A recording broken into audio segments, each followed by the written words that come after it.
All right. Ever had a tooth infection? They can be super painful. We're going to explore some natural remedies today. Uh-huh. And our jumping off point is this article Hey, called cool. What is the Strongest Natural Antibiotic for Tooth Infection? Okay. It's from the blog Quick Update, Makes sense. and it was published December 17th, 2024. Let's do a deep dive into this article and see what we can learn. I think a lot of people are really interested in natural remedies these days, even for something like a tooth infection. Yeah, but before we get to those remedies, we Right. should probably talk about what a tooth infection actually is. What do you think? I think that's a great idea. Tooth infections, also known as dental abscesses, happen when bacteria get inside your tooth. Ah, okay. And this usually happens because of, like, a cavity Okay, or an infection in your gums. I see. And, yeah, they can be Yeah. pretty painful. This article makes it sound like they can be really dangerous if you don't do anything about them. Yeah. You don't want to leave it untreated, that's for sure. Yeah. It can go beyond just like a little toothache Yeah. and become a serious problem. Right. So some signs of a tooth infection are, pain, obviously, swelling, Yes. redness, bad taste in your mouth. Oh, yuck. And sometimes you can even get a fever. Wow. So Yeah. even though we're going to talk about some natural stuff from this article, Right. if it's bad or it's not getting better, Yeah, you have to go to the dentist. definitely. It's not a replacement. Exactly. Natural approaches can help, but they can't replace the dentist. Totally. I'm kind of curious, though. Yeah. Why would you even consider natural antibiotics in the first place? Hmm. I mean, we have modern medicine, so That's a really good question. why would you go that route? Well, this article talks about how easy it is to find natural remedies. Yeah, I could see that. Often they're right in your kitchen already, Yeah. and usually you have fewer side effects. Yeah. Fewer side effects than, like, prescription antibiotics. Exactly. Yeah, that makes sense. So less risk of messing up the good bacteria in your gut, Oh, which is important, yeah, for sure. And I think I've been seeing a lot about that lately, too, like how important that is. Totally. And another thing the article mentions is that they can help your body heal naturally, Interesting. potentially even faster, too. Okay, so what are these powerful remedies? Like, what's in my pantry that I could use? Well, the article highlights 5 ingredients that have antibacterial and healing properties, Okay, and you probably already have them. let's hear it. Garlic. Garlic, the stuff I put in pasta sauce. Yep, that's the one.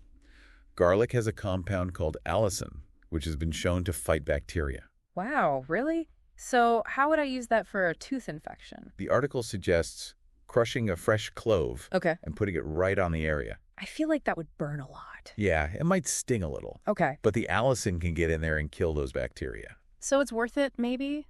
What about clove oil? My grandma always used that for toothaches. Oh yeah, clove oil's a classic. Yeah? And there's actually science behind it. Interesting. It has something called eugenol, which is a natural pain reliever, Okay. and it also has antibacterial properties. So it fights the pain and the bacteria. Yep, 2 birds, 1 stone. That's amazing. How do you actually use it, though? You can soak a cotton ball in clove oil and put it on the tooth. Okay. Or you can even just chew on a whole clove. Oh, interesting. Okay, and then there's salt water, right? Salt water seems to be the answer for everything. Saltwater rinses are a classic for a reason. I guess so. The salt helps pull out fluid, which reduces the swelling. So it's like taking some of the pressure off. Exactly. And it also makes it harder for the bacteria to survive. Makes sense. And the article actually mentions that this rinse is really good for cleaning the area around the infection. Exactly. And it's super easy. Just put a teaspoon of salt in a cup of warm water, swish it around for like 30 seconds, Okay. and do that a few times a day. Easy peasy. So what about honey? That seems a little weird for a tooth infection.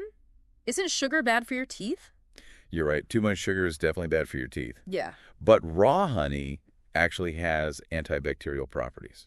So it's like fighting fire with fire.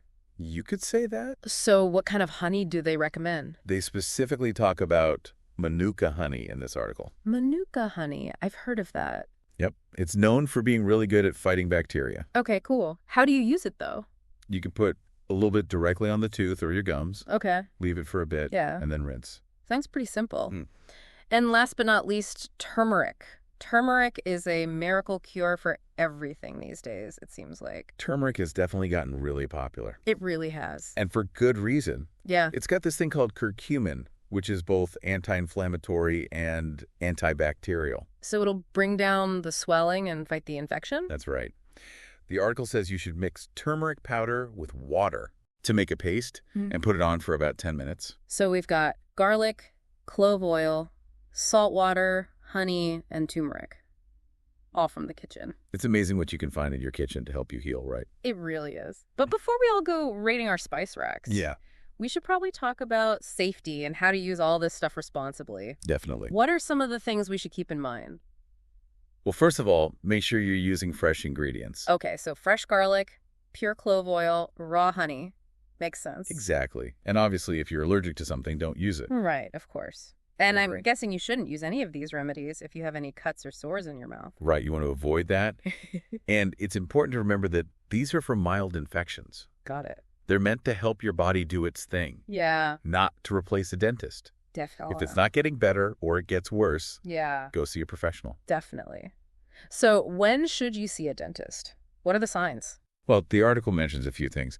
If you have really bad pain and it just won't go away even after trying the natural stuff, Like it's just throbbing. yeah, if it's not getting better, you really need to go see a dentist. Okay, That's a sign that it could be something more serious. makes sense. And another thing is, if you see any swelling, Oh, yeah. like in your face or your jaw, That's not good. that's another sign that maybe the infection is spreading and you need to get it checked out. That sounds kind of scary. Yeah. And also, if you get a fever, Okay. fever is your body's way of fighting the infection. Right. But if you get a high fever with a tooth infection, it could be something more serious. So pain, swelling, fever, Right. those are all like red flags. Yeah, definitely. Anything else we should watch out for? One more thing the article mentions is if you're having trouble chewing or opening your mouth, Oh, wow. that's a sign that the infection might be affecting the muscles in your jaw. Yikes. And you definitely want to get that checked out right away. Don't wait on that one. It's interesting that the article even talks about when to see a dentist. Yeah. It seems like they're trying to give you all the information, Right. not just push natural remedies as like the only solution. Exactly. It's all about giving you the information so you can make the best decision for yourself. Totally. And speaking of dentists, what would a dentist actually do if you did have to go see one? Well, it depends on how bad the infection is. Okay. They might give you antibiotics to kill the bacteria, Right. or they might recommend something called a root canal. A root canal? Yeah, have you ever had one? I haven't, but they don't sound very fun. They're not the most fun thing in the world, but it's often necessary to save the tooth I see. and prevent that infection from spreading. Okay, so better than losing a tooth. Yeah, exactly. And plus, dentistry has gotten a lot better over the years. That's good. A lot more comfortable than it used to be. Oh, that's good to know. Yeah. So we've talked about when to see a dentist. Let's go back to the natural remedies for a sec. You mentioned that they can support your body's natural defenses. What does that actually mean? So it means that instead of just like killing the bacteria directly, Okay. like regular antibiotics often do, Yeah. these remedies can help your body fight off the infection on its own. So it's like giving your body a boost. Exactly. It's about working with your body, not just fighting against the bacteria.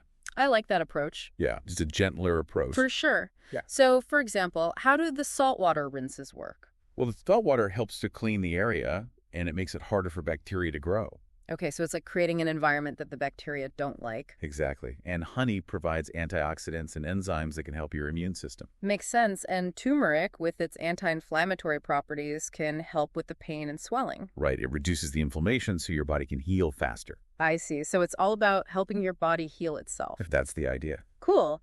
But I'm wondering, are all of these remedies like equally effective? That's a great question. I mean, the article is all about the strongest natural antibiotic. Right. And it's important to remember that strength isn't everything. Okay. Each remedy has its own special properties and ways of working. So it's not just like a one-size-fits-all kind of thing. Nope, definitely not. Got it. For example, garlic is really good at killing bacteria. But if you're in a lot of pain, clove oil might be a better choice. Because of the usual. Exactly. And if you just want to gently clean the area and reduce inflammation, Yeah. honey or a saltwater rinse Yeah. might be better options. So it's more about finding the right remedy for you at that moment. Yeah. Find what works for you and your symptoms. I like that it's like having a toolkit for natural toothache relief. Exactly. But again, we need to remember these are for mild infections. Right. If it's serious, you need to see a dentist. Always. Speaking of dentists, the article also talks about the downsides of using regular antibiotics. Oh, yeah, that was an interesting point. I thought it was really interesting. Yeah. So, antibiotics are obviously important for treating infections. Yes, they can be lifesavers, but they can also kill off the good bacteria in your body along with the bad bacteria. So it's like wiping out everything. Kinda, and that can sometimes cause other problems, Like what? like digestive issues or even yeast infections. Oh, wow. So it's important to be mindful of that. So antibiotics are important, but you got to be careful with them. Exactly, which is another reason why these natural remedies can be so appealing, Yeah, I see that. especially for those minor infections. Right, and it makes me wonder, do you think using antibiotics too much, even for small infections, could be part of the problem with antibiotic resistance? That's a really good question, and it's a scary thought. Yeah, because the more we use them, the less they work, right? Exactly. So finding other ways to deal with infections, especially minor ones, Yeah. could be part of the solution. Which brings us back to these natural remedies. Full circle. Not just for treating an infection, but as a way to be more responsible with antibiotics. I like that it's a more holistic approach. Yeah. It is, and the article actually talks about a holistic approach to oral health. It does. What do they mean by that? It's about not just treating the infection when it happens, Okay.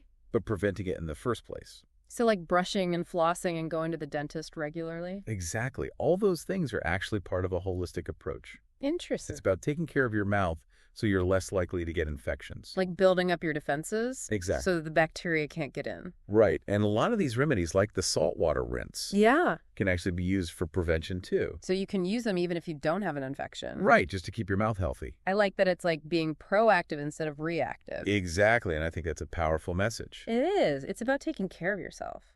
And that brings us to another interesting point. Ooh, I knew you had another one. The article mentions a connection between oral health and your overall health. Oh, yeah. I've heard about that.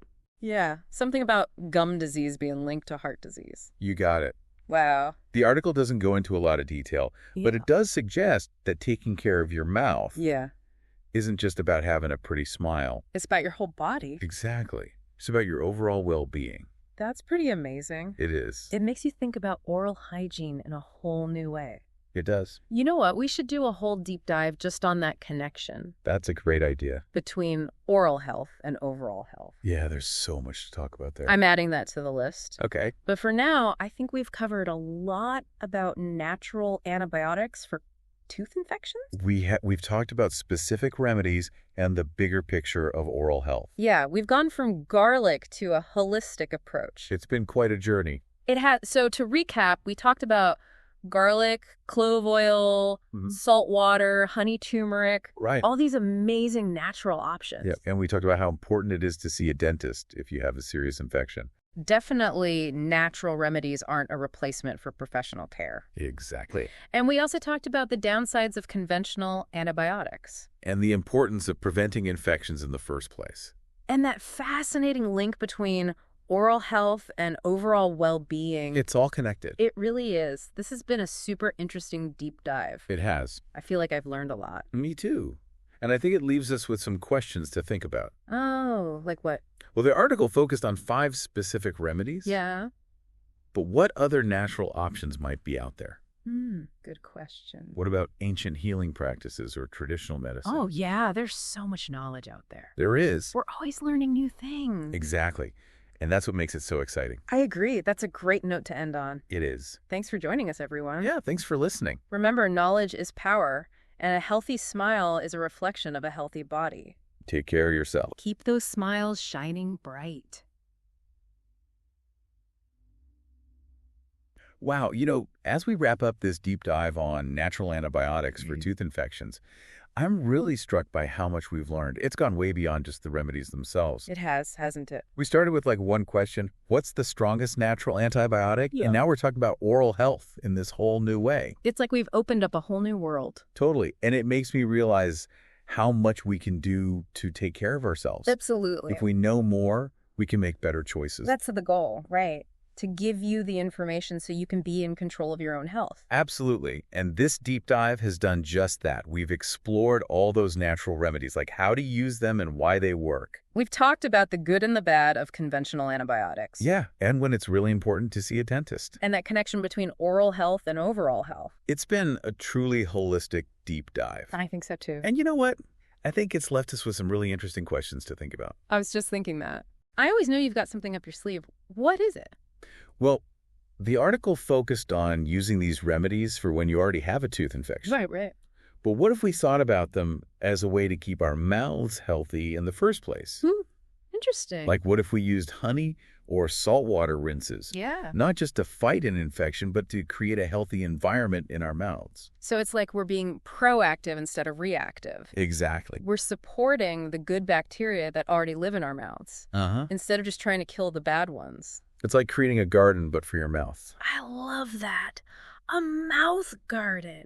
So we're tending to the soil so it can grow healthy plants. Exactly. And that brings up so many new questions. Yeah, it does. How do we create that mouth garden? Right. What's the best soil? And does our diet play a role?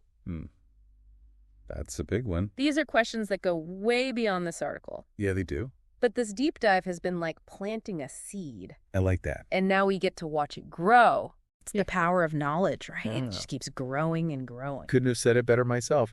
And on that note, I think it's time to wrap up this deep dive. I think so, too. Let our listeners go and explore all these ideas on their own. This has been a really insightful journey. It has. We've learned so much about natural remedies for tooth infections. And so much more. But even more importantly, we've learned about how important our oral health is. And how connected it is to everything else. Yeah, absolutely.